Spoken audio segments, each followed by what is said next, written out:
This is Transparency, a podcast by Gender Dysphoria Alliance, hosted by Aaron Kimberly and Aaron Terrell. Each week we'll be joined by people who have personal or professional experience with gender dysphoria and physical transition. We'll also discuss how our trans experiences relate to the concept of gender identity. Join us for a compassionate yet heterodox approach to the question of trans. Laura Hobbs is a self-described gay GP, that's Gay GP, with a meta-attraction to men. Having once been a controversial and radical trans activist, she has learned that self-awareness and acceptance, not the activist narrative, has greatly improved her overall mental health. Here's our conversation with Laura.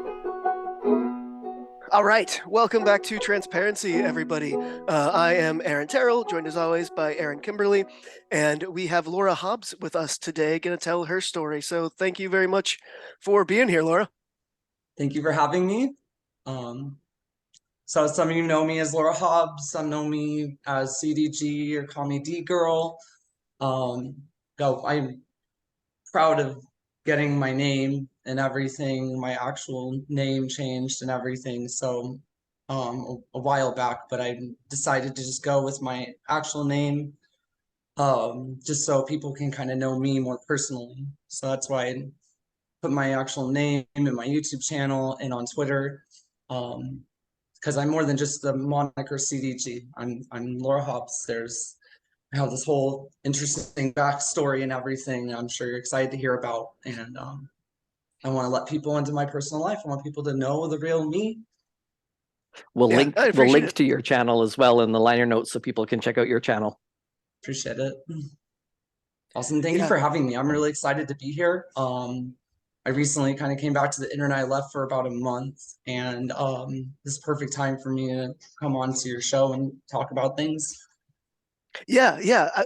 We want you have you say you've cured your dysphoria, which is really something like I think fascinating to talk about. But before we get there, can we kind of just go through it kind of chronologically in your life, like early experiences of gender dysphoria, deciding to transition, kind of getting into the trans community. Like you were a TRA, like I was TRA light, I think, for a little while, but and then you kind of went all turfy, as you say. Like I'll stop telling the story and hand it over to you if you want to just kind of walk us through it chronologically. Yeah, sure. And like kind of like where we're at right now, the interesting thing is my cure to dysphoria is basically breaking it down, like seeing it as this trap of the mind. It's this fake thing that you can kind of break down, like you can break it apart, and then it's like it's not even real, or maybe it was never real. But the pain of dysphoria, the suffering, is very real and something I went through most of my life. It was just the beginning of this year that I finally cured my dysphoria. So when I was very young, something that I more recently accepted as being AGP, autogynephilia. It's like the hardest thing, I think, for a lot of trans people to accept, because a lot of trans women have a hard time accepting it because the textbook definitions, being aroused by the thought of oneself or the image of oneself as a woman, that can manifest in so many things that aren't just like brazenly, blatantly, like you look in the mirror and you have a euphoria boner. It's not that simple.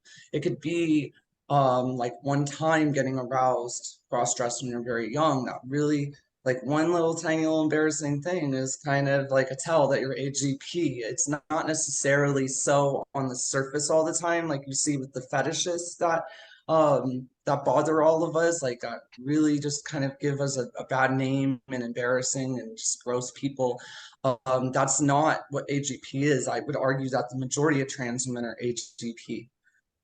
For me, the thing I had a hard time accepting with that is because I just didn't really remember having this whole like fetish about myself being a woman. It was kind of more, what I realized is I had AGP very young, and they've observed AGP in kids as young as toddlers.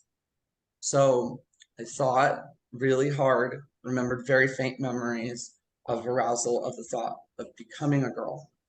That was very young and was very embarrassing right away.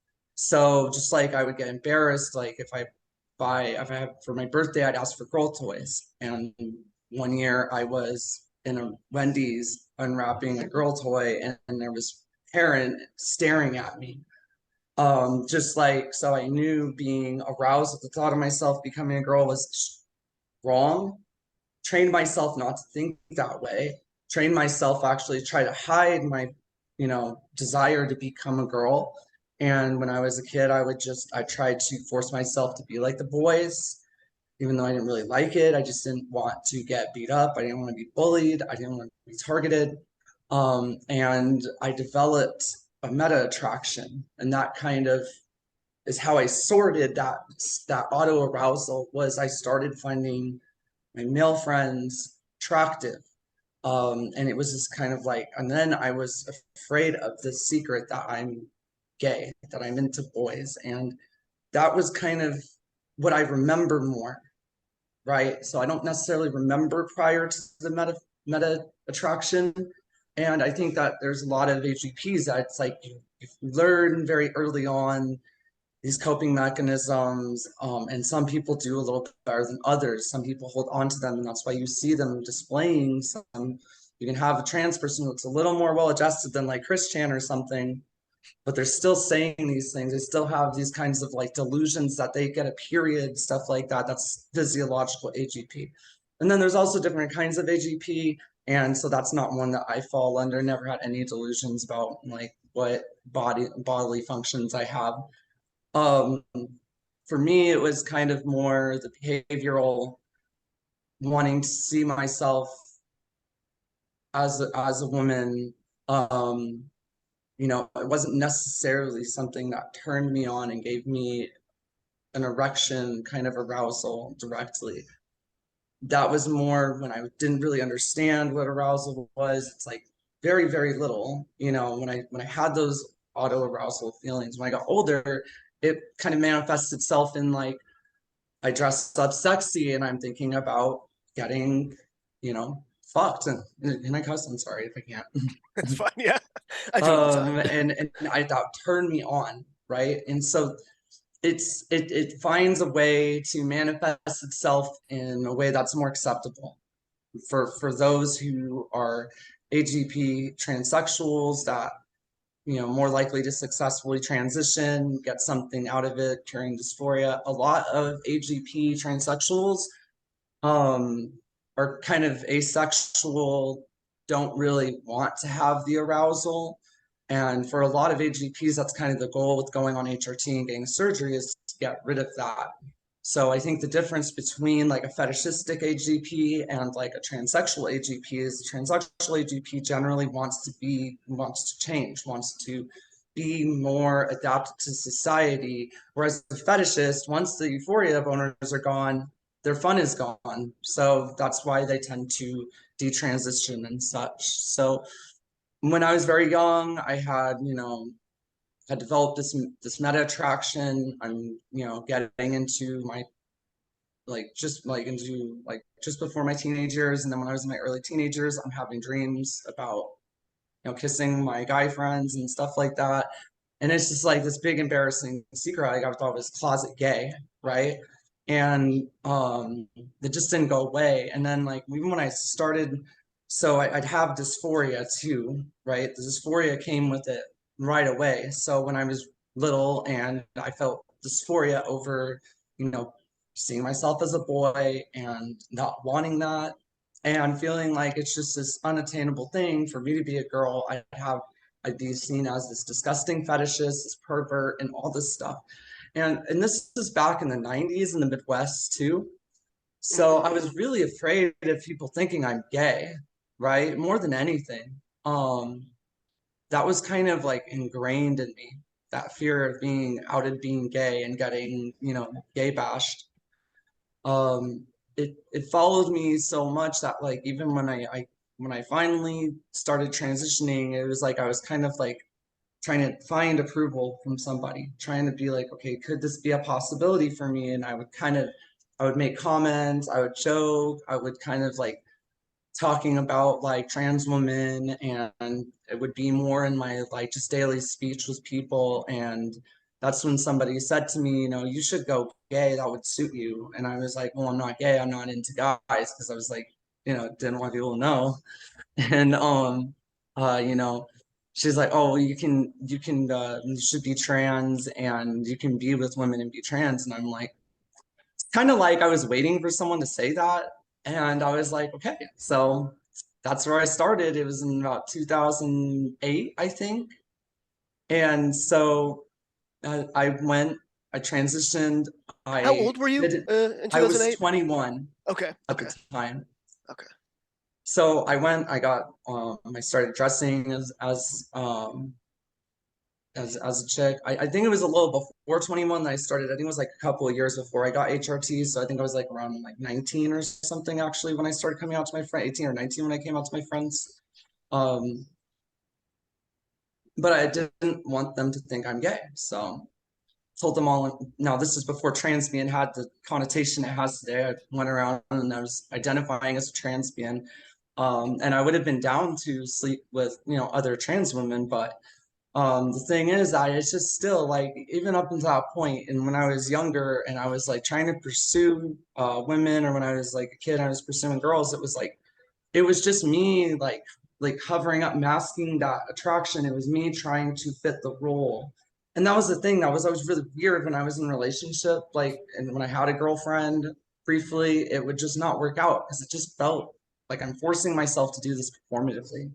And then we just become friends because that's what we just wanted to be friends, you know. And I was like pretty cool with that, but you know, I didn't want people to know that. So I'd go around identifying as a trans being, sleeping with a bunch of dudes. And like I would identify myself as a trans man, but I literally in that first span of transition where I call myself a trans man, I didn't sleep with one female. It was all men. And and so I mean that's just kind of what internalized homophobia will do to a motherfucker. And like Well, it's so interesting that you had internalized the AGP so far that like that the meta attraction became your sexuality that you were then trying to cover up and yeah, internalize. That's a whole inception level of it dysphoria you is. were working with there.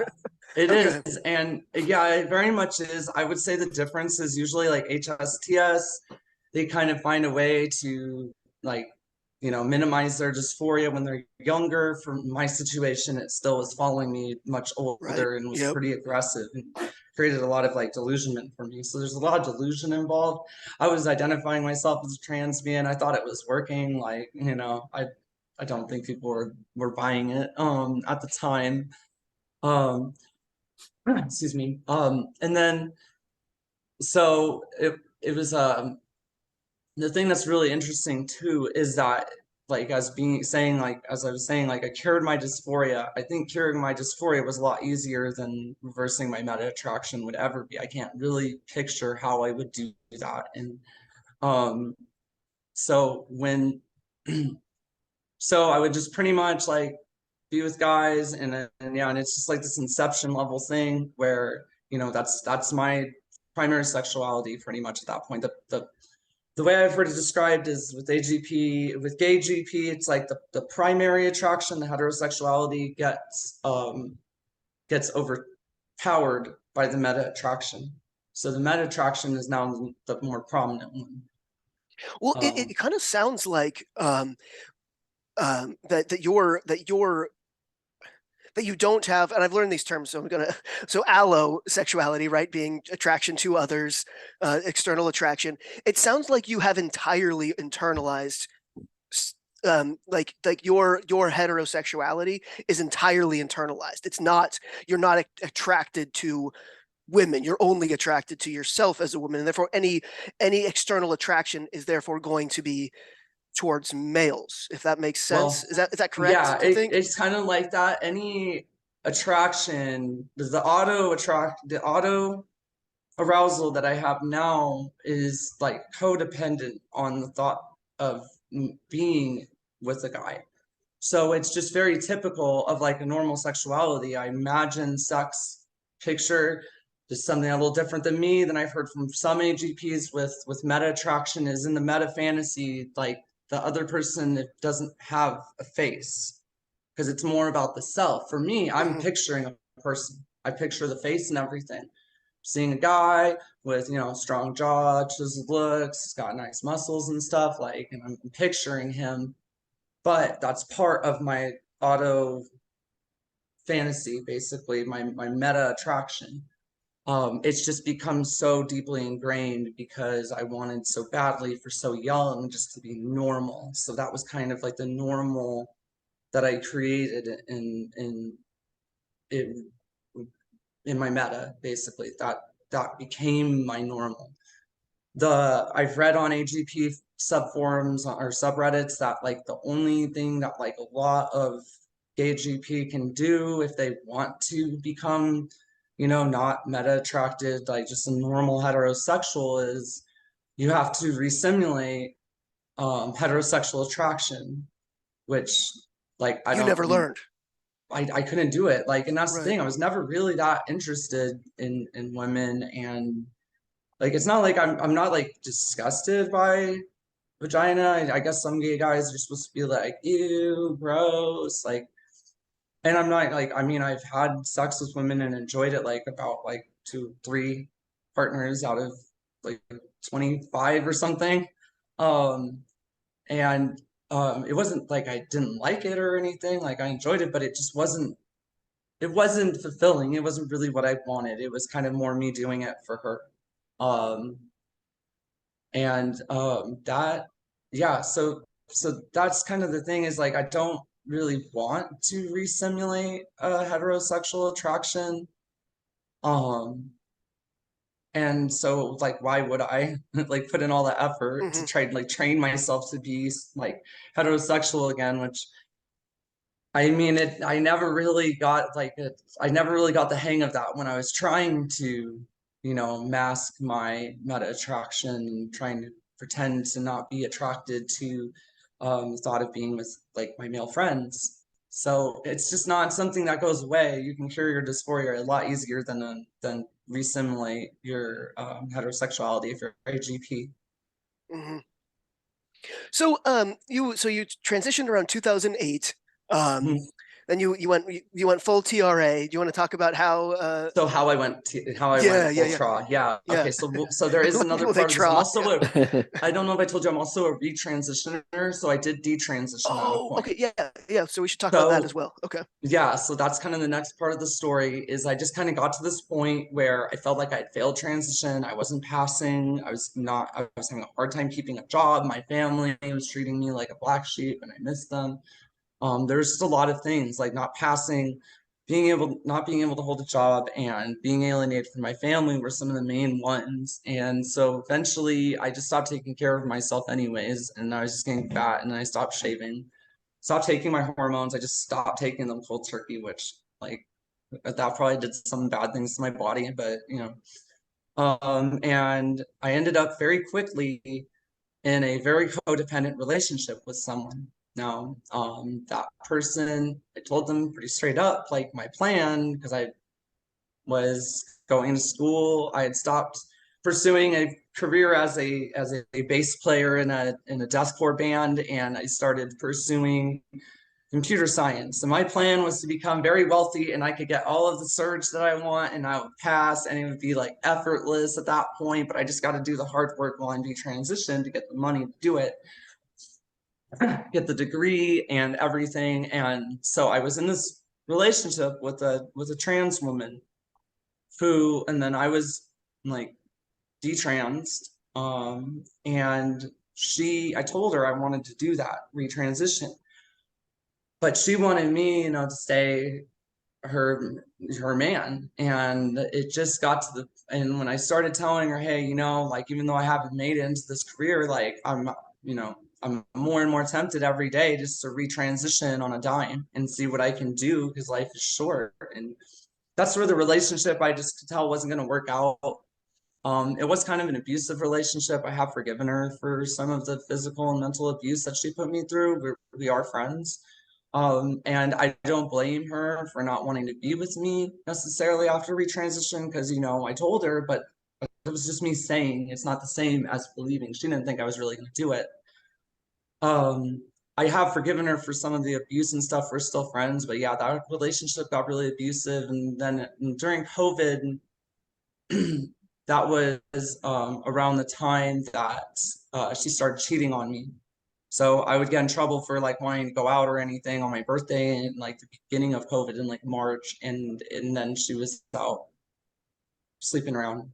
Um, and I was just being kind of used for finances and stuff. And so I thought that was really hurtful, regardless of the fact. Like, so she could have just left me over retransitioning instead of that. So I retransitioned at the end of that relationship.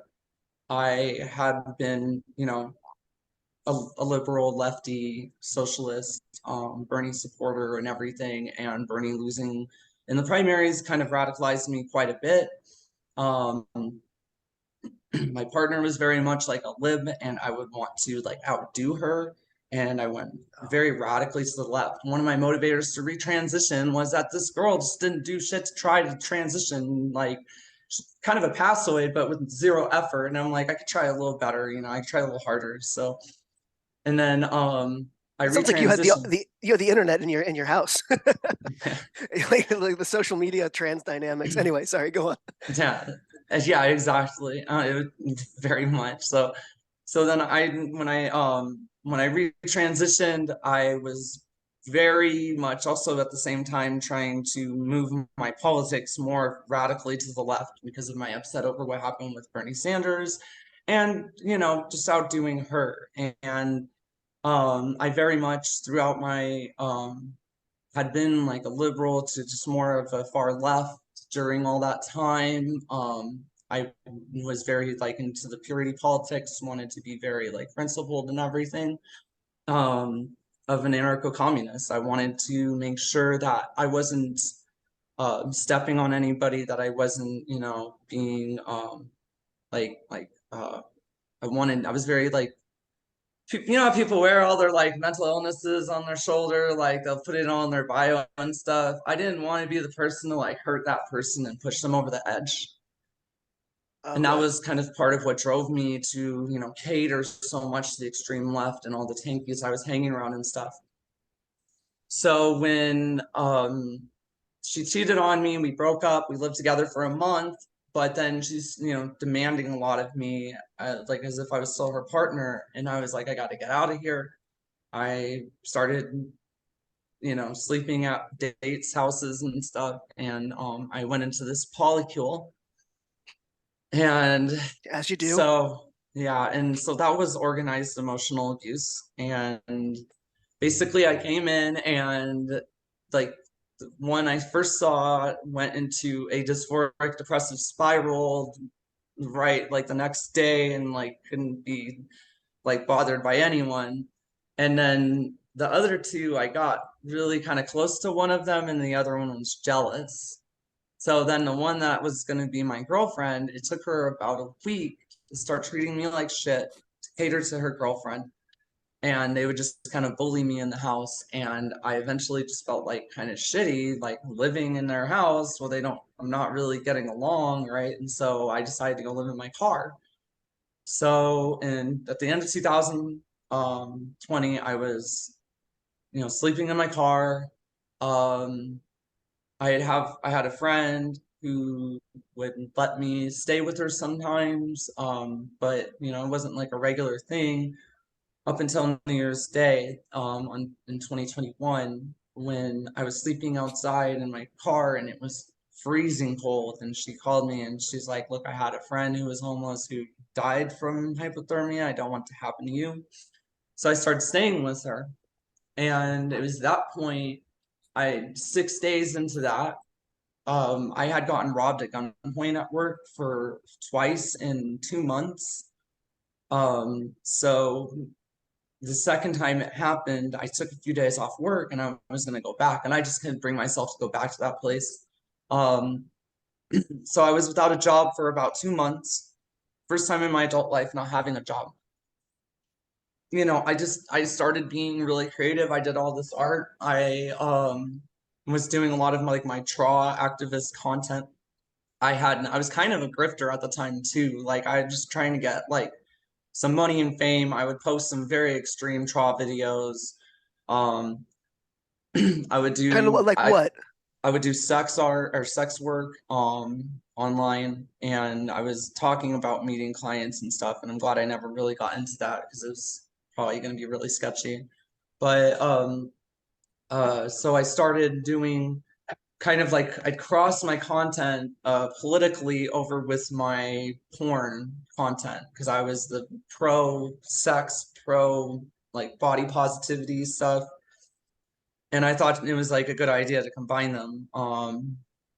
And like that just led me to so many traps. But yeah, there was some of the stuff that I got known for was like I went viral in December of 2020. I was it's kind of embarrassing. Like I, I actually there's a clip of it in Dress Goes Spinny where I'm holding a gun and basically I was saying that like turfs are gonna have to like kill me and take this gun from my cold dead body. I didn't like threaten to shoot anyone directly, like, but back then I was thinking just like I'm doing this like in America, like waving gun around all drunk and shit. It's so stupid. And I didn't really realize how terrifying that probably looks to a British person that doesn't see a lot of guns. I'm out in Arizona where there's guns everywhere, so I didn't really think too much about it. But and I had been watching all these like mobster movies. I've been watching like Scarface and Casino and stuff, like because I was holed up in this hotel because I thought the girl I had been couch surfing with, I thought she had COVID.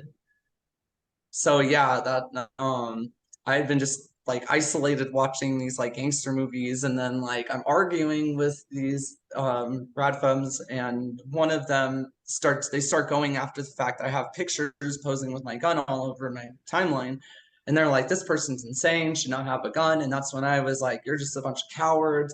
And I did this video that was called UK turfs are the biggest cowards on the face of the earth. And that's where I had the gun. And I was saying all this stuff about like out here, you gotta have a gun or they'll kill you, blah, blah, blah. It was like in pretty hood area.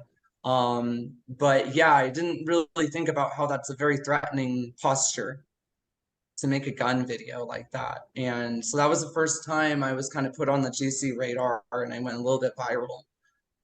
And then I was just still like struggling to keep myself sheltered. I was like, because I was wearing out my welcome at one point at that place I was staying, and I was just getting more angry, more upset, and I finally went back to work after like 2 months of not working. I just felt like such a moocher and so lazy, like I just had to do something. So I went back to doing the gig apps like Uber Eats and Lyft and DoorDash and all that stuff. And so something that got my attention, something that started pissing me off a lot as a traw was I noticed that I get treated a lot different as a customer versus when I'm picking up food for someone. As a customer, I come in, oh, hey, ma'am, how are you doing today? Thank you so much. Oh, you're just lovely, blah, blah, blah. I come in as a driver and it's like, what? What do you want? Are you serious? And then they just like, yeah, or they'd be like, hey, bro, what's up, dog? Like just being like really kind of like hostile, like fake friendly, like kind of using like overtly familiar terms. And so then I was getting really mad about it and talking about this on Twitter on my old account. And that's when I got basically I was locked inside of Popeyes because I was picking up the food. I was picking up 2 meals for someone for an order that I was delivering on, I believe it was on Uber Eats or DoorDash, I forget which one. And they locked the door, even though I was inside. And I went to try to open the door, walked in, and I'm standing there trying to get them to let me out. They're ignoring me. I find this is very common on the gig apps. They just kind of like leave you standing there, just like. Were they closing up or what was the situation? Yeah, it was kind of towards the end, but at the same time, it was just like, I don't know. The whole thing seemed really weird to me. The guy came out and he's like, thank you, sir. Let me get the door for you, sir. And then I was like, what, you fucking stupid? I have like boobs. Like, what are you doing? Blah, blah, blah. And then I was leaving. And I got to my car and I put the food back and I was like, I'm not going to leave like this. And I came back and I did this viral video where I pop off on him and I was yelling at him and making a scene. And the next thing you know, I'm on Steven Crowder.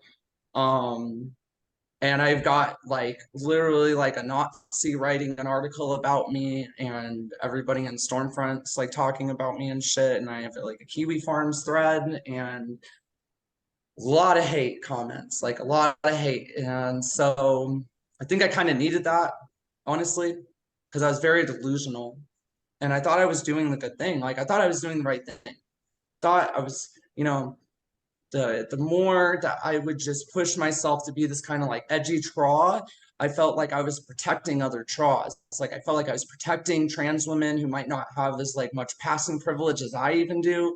I felt like I was like protecting them and I was doing the right thing. So it was really hard for me to just like let go of. But some things started to pique me. So when I went around like BreadTube and on the left trying to get support for what happened to me, I felt like, you know, like this is like I'm getting treated badly while I'm just trying to work a job. And I wanted people to support me. People were just kind of sad and like watching my video, not a lot of commentary or anything. And it just probably, they probably felt like it looked really embarrassing how much of an ass-mad meltdown I had had.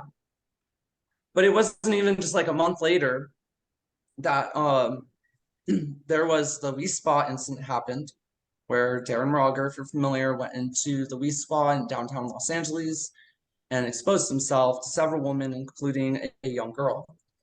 So that happened, and I decided to discourse on the matter with people. I wasn't sure. I was kind of like trying to be like more good faith on this. You know, it seemed like a really big deal if it was true that a trans woman went and did that. At the same time, I wasn't fully trusting of the media and stuff because everything that happened to me, and I just wanted to ask some questions. So, you know, I was asking people on the TRAW side, and I was asking people on the GC and RadFem side, like, you know, what do you think of the situation? What do we know? Was it actually someone exposed themselves? Was somebody in the changing room, like wrapped in a towel getting screamed at? Was there even a person? And so what I found was like the RadFems and GCs would just have a conversation with me and be rational.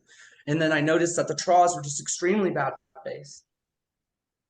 But I didn't really say anything at first. It just kind of stuck with me. And I'm still doing this like content. I was really mad about my Kiwi Farms thread. I felt like it was making me like a target of like violence and stuff. And I thought that them like putting all that information out there about me is gonna get me hurt. I was doing the whole like shut Kiwi Farms down bullshit, and like, you know, and they just laughed at me. So eventually I kind of figured you can't beat them, destroy them. So I went on the website and I was gonna troll them. I was gonna troll them. I was gonna try to get them to like self-report on being a bunch of like pedos or something. And quite frankly, like quite quickly, they just ignored my bait. Like they kind of saw it as bait, and then I just came forward to my thread and was talking to them.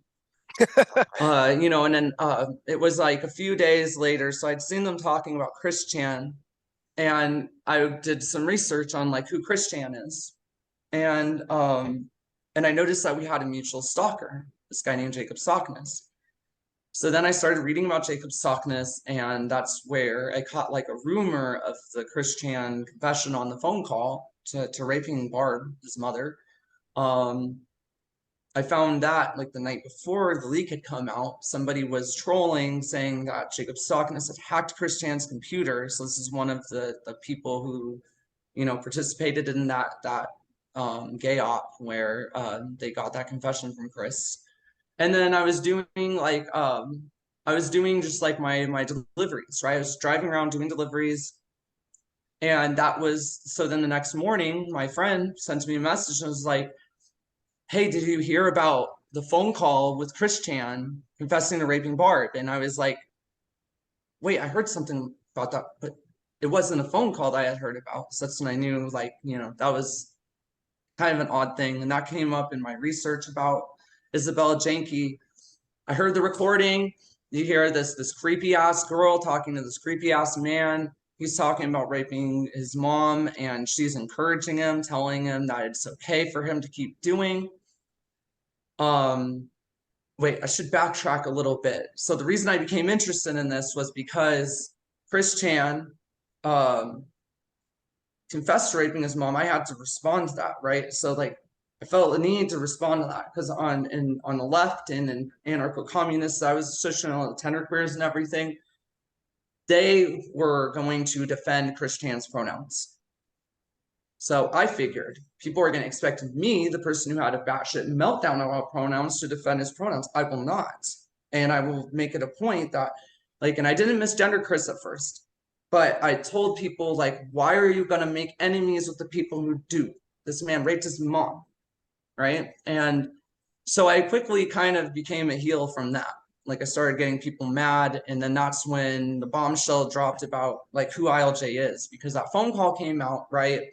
And there was something really creepy about like that interaction with the girl. And then when, long story short, she got doxxed, and she got a huge dox thread that it was discovered that she draws CP. She planned to get Chris to kill himself for a year. She's just like this creepy, like she talks about brags about wanting to kill animals, says that she has tortured and murdered animals. But the thing that stood out, she's like, is like she had done something very possibly illegal. She had, known about the rape was going on. She knew the incest was happening for about a month. And this is what, this is from her logs, her talking about it, and to her friends on Discord. And then they had gotten the recording of Christian confessing the rape. Instead of turning that into the police, they held on to the recording for 3 days while they planned to manipulate the audio to try to troll people. So I thought it was really fucked up that she participated in, like, enabling Christian's mother getting raped. And so she was just trolling. She was trolling Chris Chan and basically enabling the abuse that resulted from her trolling. Yes. Okay. And she was encouraging it, thought it was funny, and she thought this was just gonna be this hilarious thing. She'd be the biggest troll on the internet. So Isabella Loretta Janke ended up getting a massive thread, becoming like a huge popular topic on the internet, and my channel blew up a lot. I ended up getting like 3,000 subs from talking about that. And so I kind of blew up, and I had like a following on Kiwi Farms as well. Like they thought it was pretty cool that I came on the site. I was very welcome, but it's like getting noticed on the internet, a lot of drama ensued. And there was a stream I was doing one time where I was outside and I was setting up to do a stream, and there was a couple of gay guys who had some kids they were watching, and one of them saw me setting up my recording. He was like trying to fight some random guy at the park. They must have been like high or something. I don't know what's wrong with these guys, but one of them said, "Oh, that bitch over there, I'm gonna smack her." And I was like, "You're gonna what?" And then I got on top of this park bench and I was like, "I will bash your head in with this stick. Like, you're not gonna do anything." Long story short, I called them degenerates and F-slur, and I felt like embarrassed to show that on camera. This guy threatened to pull a gun on me, and I'm like, you pull a gun in front of these kids, you're gonna traumatize them for life. And then I backed up because I had a gun on me, and I'm just like, look, people who really shoot you, they're not gonna say anything, man. They're not gonna warn you. And I walked away, and so he came up to me and apologized to me, and the way he apologized was really gross. He came up like touching my hair and all this shit and talking about how sexy I am and stuff. And then like I was walking by them when I was doing my stream, and he came up to me, and in front of the kids they were watching, he started talking about how I should get implants, start talking about my titties, saying that I should make an OnlyFans, that I could be an escort selling my booty like him.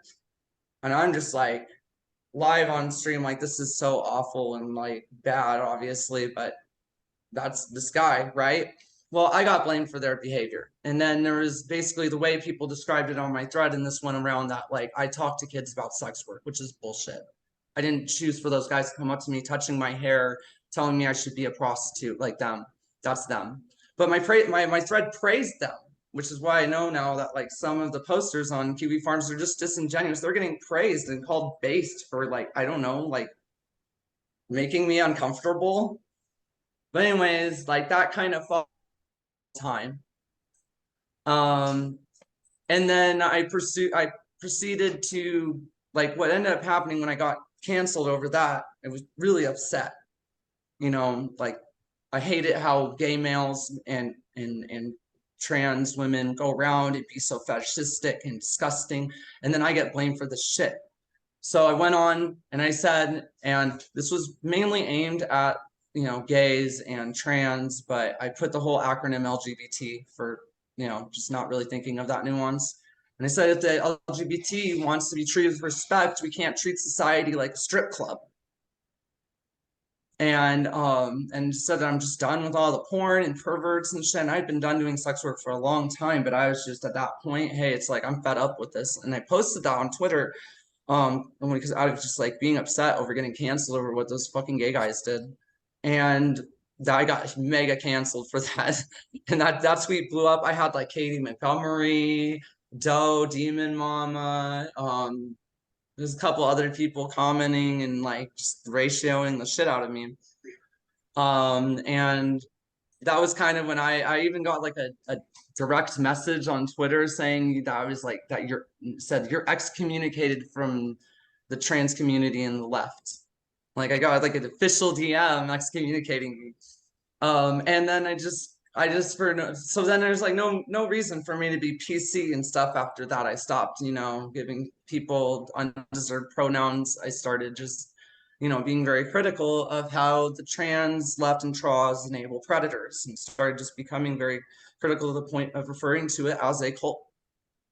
And I had pretty much gone out of the cult, and that led me eventually to commenting on Teffels. My everything kind of blew up with that too, because Teffels responded to me, and then I ended up getting interviewed in Redux about just having my thread, because his thing is like Teffels has this thread that, you know, it was trying to shut down like a bunch of the internet and sanitize the whole internet just to like cover up the grooming.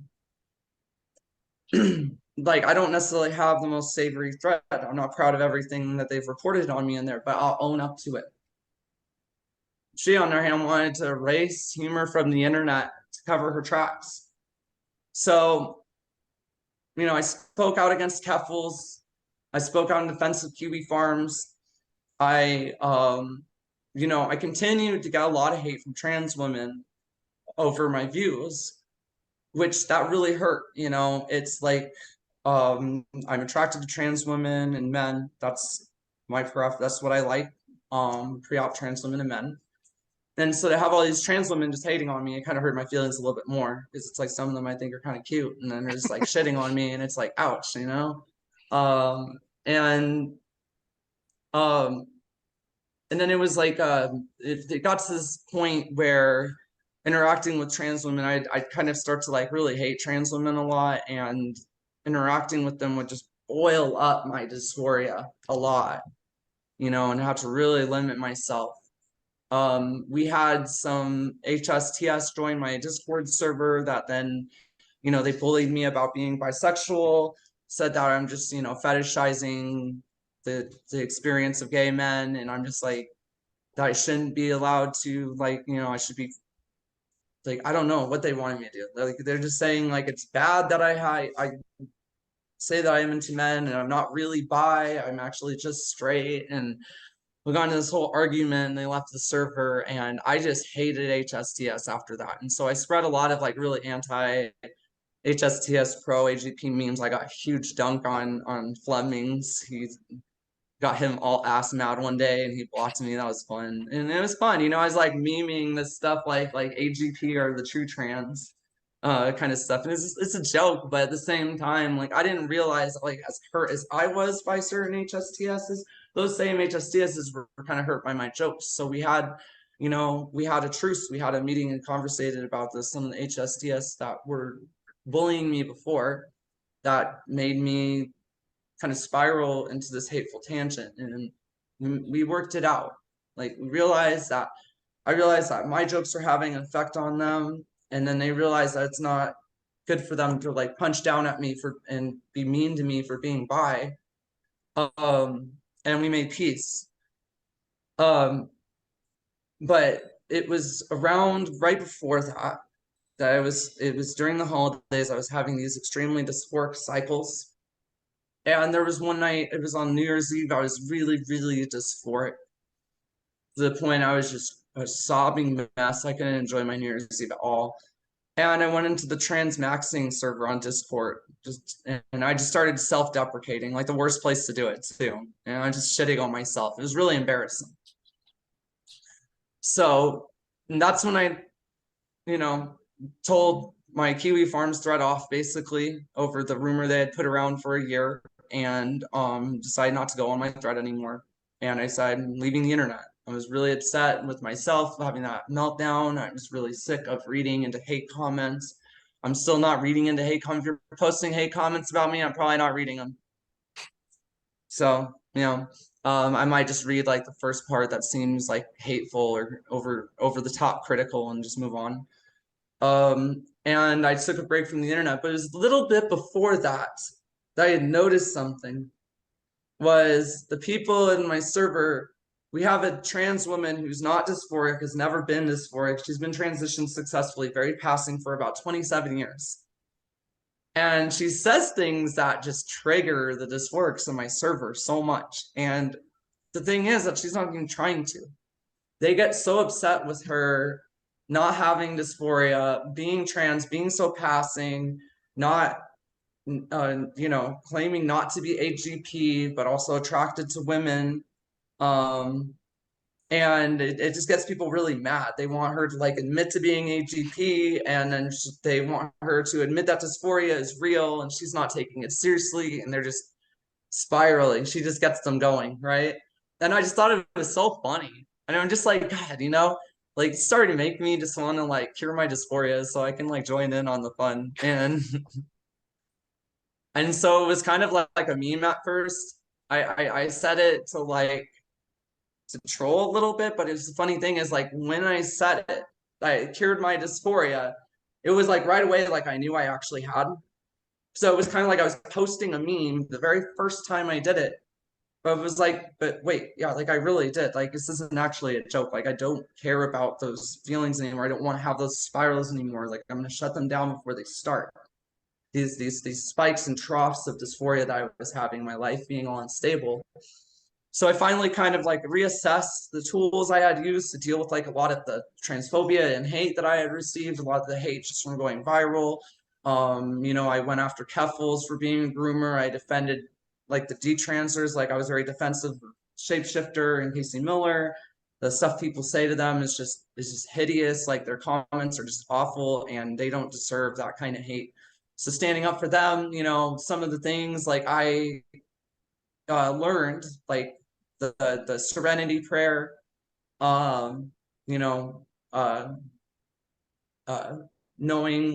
like they're being grateful and knowing like what you can change, what you can't change, having the ability to know the difference. It should just all be good after that. Like if you go to that Serenity prayer, a little bit of just kind of like seeing it as like embarrassing. Like why would you even admit if you had it? Like fake it till you make it kind of thing. A little bit of that. And it really took me pretty quick to just be like, like I'd get upset. Another thing I do is I just break it down. So I get upset over something like getting clocked, and I think about it. Like I'll break it down. Like, why does that bother me? And it's like because I had an expectation from the other person, right? So then I realized like it's not right for me to have that expectation. And instead of getting mad and upset about it, I'll try to do a little better next time. And not just having that ability to then shut it down before I start getting into that spiral, it becomes very easy. And I don't really have to even think about it. It's just once I start getting something that would trigger dysphoria before, nope, it's this. Okay, like I need to shave. Okay, like that's it. It's just it'll look better if I shave, right? Like it's not anything for me to get into this like, oh, I'm so distraught. I'm so hideous, blah blah blah, and I'm not even a real tranny. I'm just this fucking weird guy with AGP. Like instead of that, stopping and being like, okay, well maybe I need a shave, or maybe if I get the lip fillers, it'll make my face look a little better, and then I go and do it because I want to. And it's just kind of like doing it because I want to. I shouldn't have to prove that I'm dying of dysphoria just to be myself, because this is me, you know? I think So one you of I the just kind should of be like things allowed to be myself. go on, Aaron. I think one of the things that could be hard for people to parse out, and I sometimes struggle with this too, is just because I think it might surprise some viewers or listeners when you say that you've cured your dysphoria, and yet you still prefer to present in a very feminine way. So I think it could be hard for people to understand, like, what do we attribute to AGP or homosexual gender nonconformity? At what point does it become gender dysphoria? So what parts? Because it sounds like you're still AGP, but aren't dysphoric. So how would you sort of articulate the difference between those two things? Like having AGP and having dysphoria are two different things. The AGPs typically are more dysphoric than HSTS, are typically like, and then the ones that are very delusional are very dysphoric and can be kind of dangerous in that regard. Dysphoria is more of like the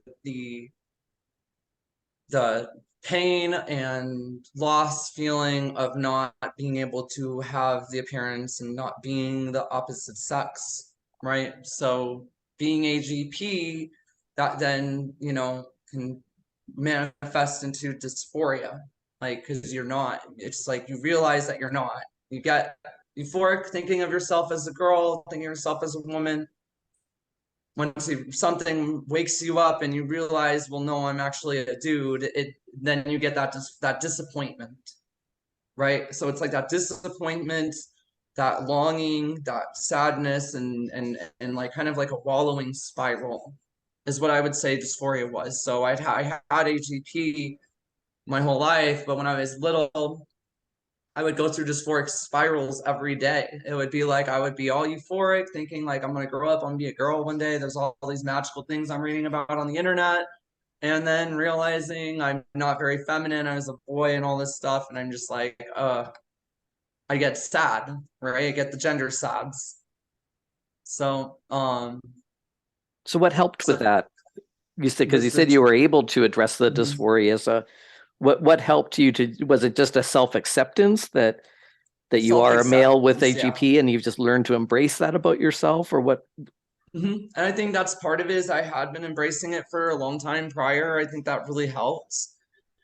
Just accepting myself. And I think I think like not having that, not setting myself up for that disappointment, you know, like just being realistic. And a lot of times I find it's a very like social thing. A lot of the trans activists try really hard to trigger dysphoria in me, and I would let them, and they just get to say how I feel basically.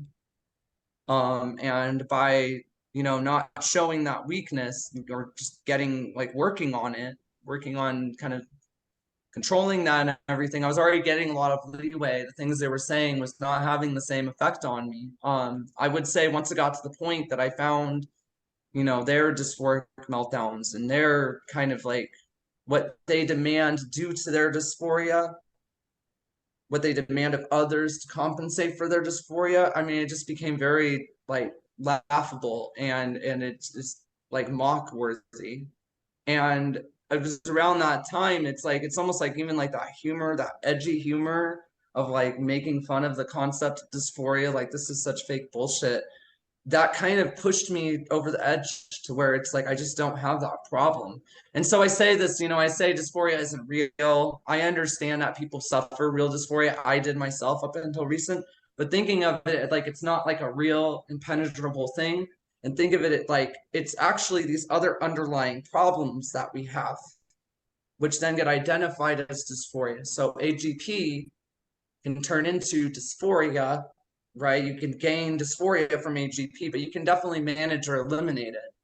Like HSTS typically learn to do a little younger. So typically HSTS have dysphoria when they're younger, they adapt and learn to go through life as gay boys, and some of them don't do so as well and end up transitioning. AGP generally it's it's same thing. You have dysphoria, but it just doesn't, they don't manage it younger. It sticks with them longer in life. Because naturally, typically not as effeminate. And so I think it's kind of like that disappointment. A lot of it is what dysphoria is having these expectations and then being let down. You know, you want to see, you have this mental image of yourself as your target sex, and then you see yourself in the mirror and you're not.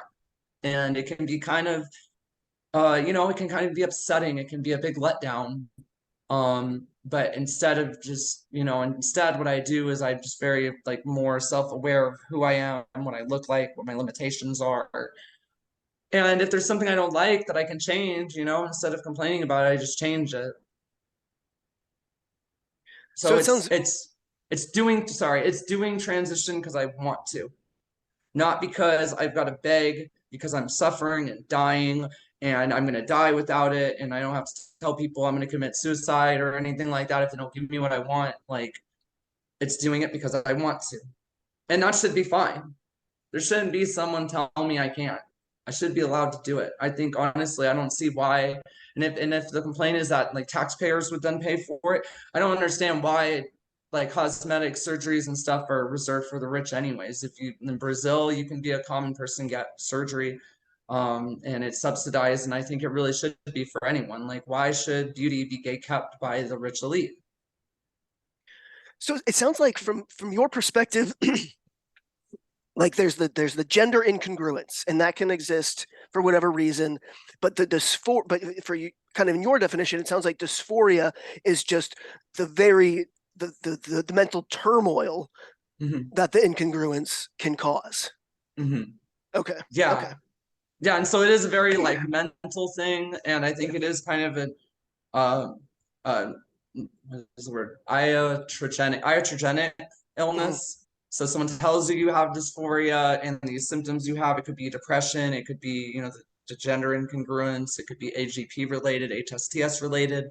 It could be all these things. You could have, you know, autism, and it leads you to thinking that you're dysphoric, and you become, it's like a fixation, right? So you get fixated on your dysphoria, and now you have it. Now it's this thing that's impenetrable. You can't get rid of it. So if you can go back and figure out those things that you identified as dysphoria and work on those things, that's what I think is the solution to dysphoria, is just basically doing the opposite. Instead of like indulging in this fixation, you're doing the opposite. You're breaking it down into other things, dealing with the problems, getting them out of your way.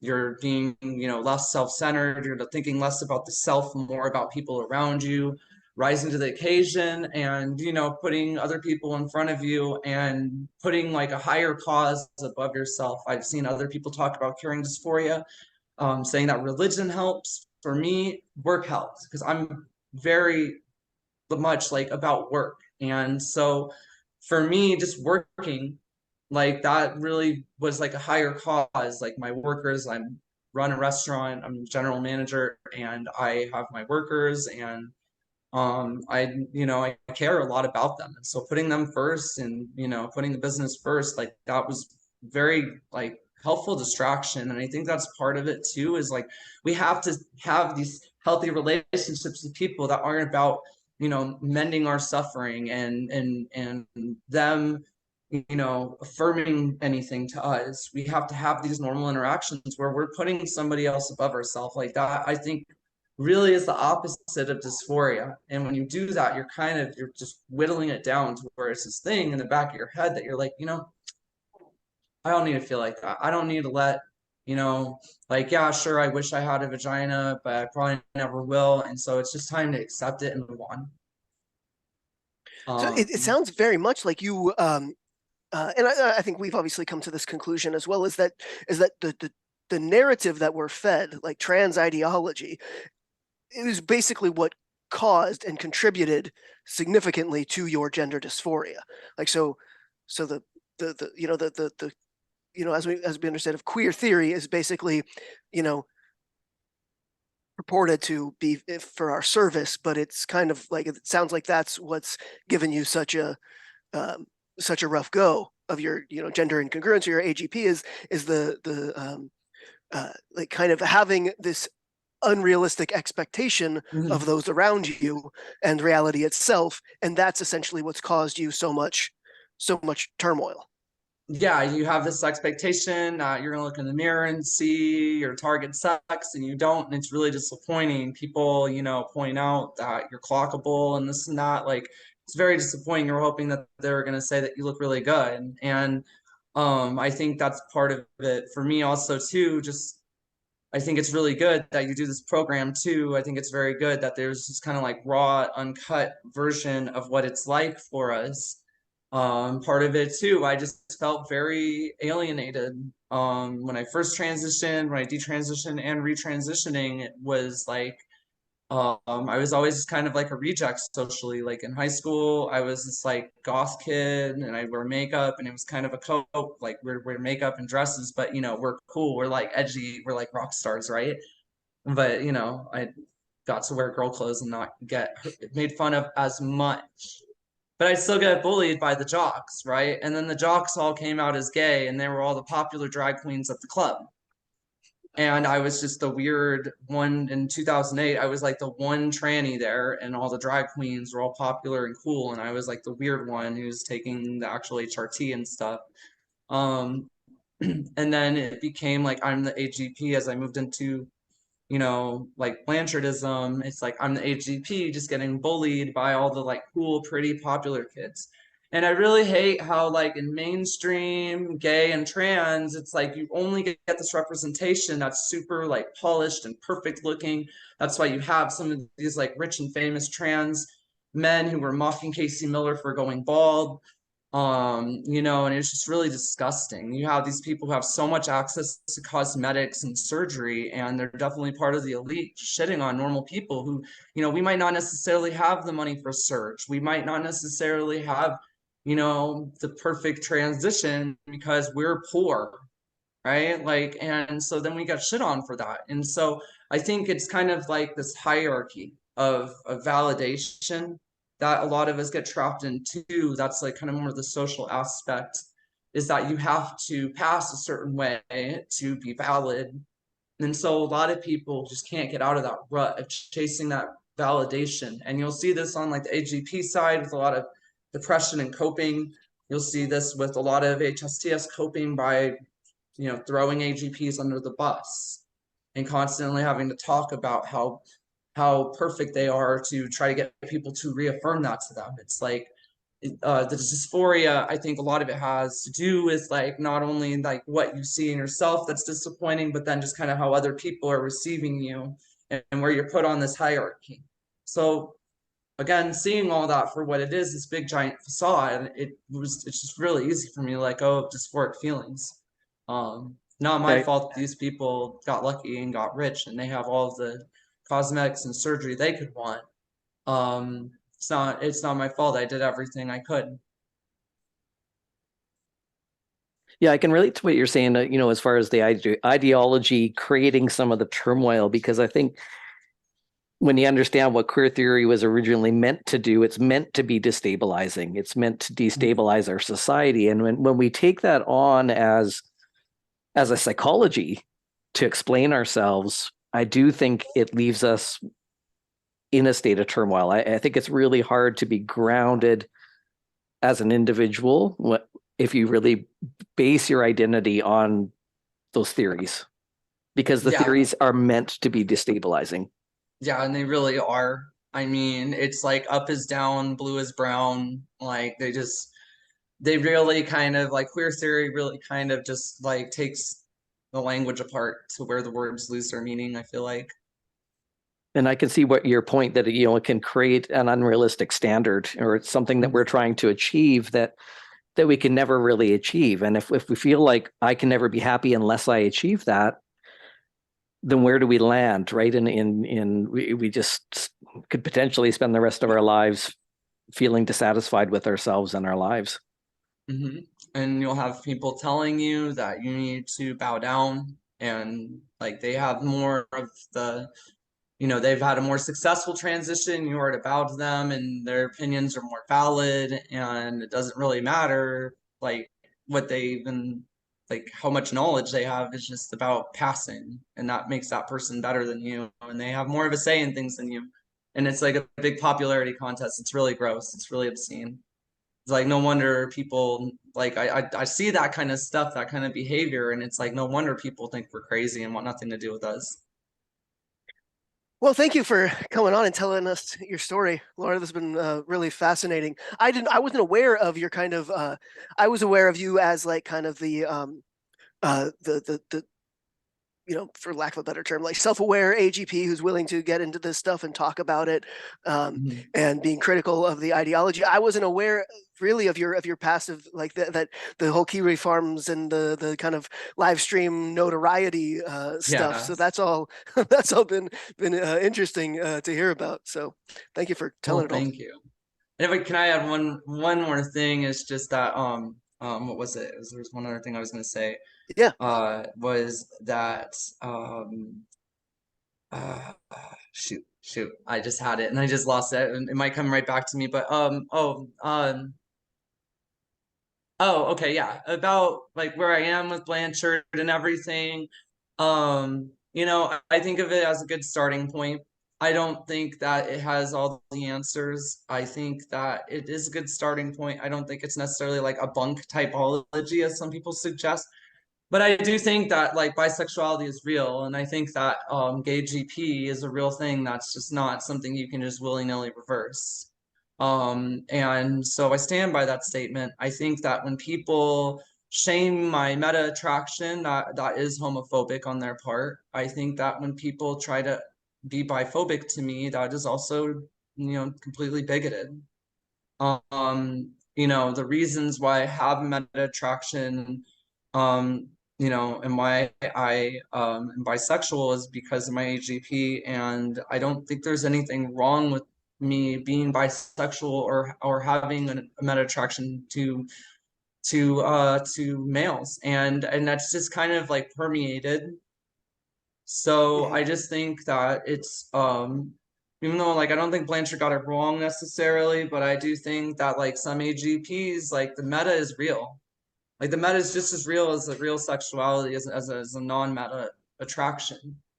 And I think I wish people understood that about like when I talk about gay GP and they come in and they're commenting like, no, you're just a heterosexual. And it's like if it was that simple, then like I wouldn't have had all these issues in life. Like it would have been so easy. I would have just like turned it off. I would just turned off the meta attraction and just dated women, and just been normal. But it's like I was able to kind of do that with dysphoria. So I think that's kind of the takeaway, is that like you can cure your dysphoria, but you can't change your sexual orientation, what you're attracted to. And why would you want to? Mhm. Yeah. And we obviously talk about the different causes, different pathways to gender dysphoria. So we talk a lot about it on here, but we've also been talking about how there's different pathways to homosexuality and potentially. And just because, you weren't born with an attraction, with like it doesn't mean that your attraction to men is any less real than somebody whose dysphoria or whose attraction wasn't born of like And an inversion. The more people coming to the table who are self-aware, I agree with you that typology isn't perfect, but it is real. But I think it doesn't help matters for everyone to just deny that it's real at all, because how do we advance the research if everyone's just kind of fooling themselves and fooling everyone else, right? I mean, the more that we're willing to sort of dig into and be honest about what we've experienced, the more we're all going to understand each other. Yep. And I think that it's kind of just like with AGPs, I think that first of all, I think most trans women are AGP.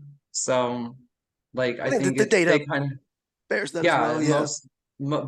Vast majority of these trannies on Twitter you see throwing AGPs under the bus are AGPs themselves.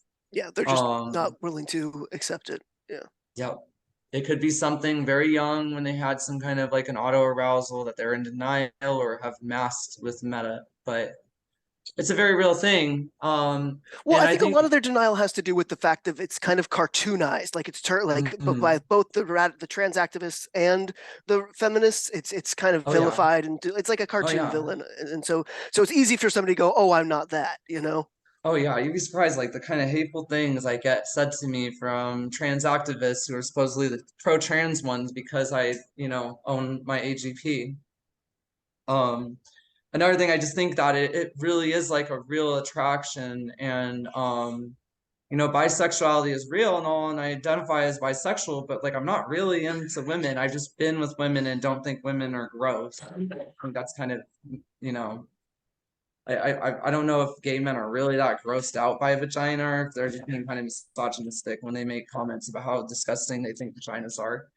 I don't know, but it just feels kind of silly to me to go around and say I'm bisexual. I just prefer penis, like absolutely, and so it feels weird for me to go around saying that I'm heterosexual when my attraction is gay. So I mean, it's like I would have somebody, if everybody was, you know, believing the like most simplistic version of Blanchard, they'd be like, oh, that's what they've gone on me before, is like calling myself gay or saying that I'm bi with a penis preference. They're like, oh, you're misappropriating homosexuality and all this stuff. And it's like, no, this is just me. Like Yeah, I can't change it. So I think yeah. it definitely is like a form of bigotry that we face when when gay GPs are stigmatized. But even if I was still into women, like I don't think that, I don't think it's necessarily like creepy or bad that like an AGP has like they have autogynephilia but are still into women. Like that's more common than my Mhm, case. And I mhm. don't think that's bad. I think, it's some self-awareness. I think if all AGPs were given a little more self-awareness early on, it could save us a lot of trouble. I think that's a big part of it. Yep, yep, and that's something we want to do here. Is if people know this stuff, it saves you a lot of heartache and trouble down the road if you actually Mhm. know where your motivations are coming Mhm. from. So thank you again for talking about it. Thank you. It's great to meet you, Laura. This is really nice to meet you, Aaron. Thank you. Take care. Thank you both. And have a great day. Thank you very Thank much. you. Hold on with it. Thanks for joining us for this episode of the Transparency Podcast. If you enjoy our content, please help out our algorithm by hitting like or subscribe. If you'd like to make a donation, follow the link to our PayPal account. On behalf of the Gender Dysphoria Alliance, thanks for your support.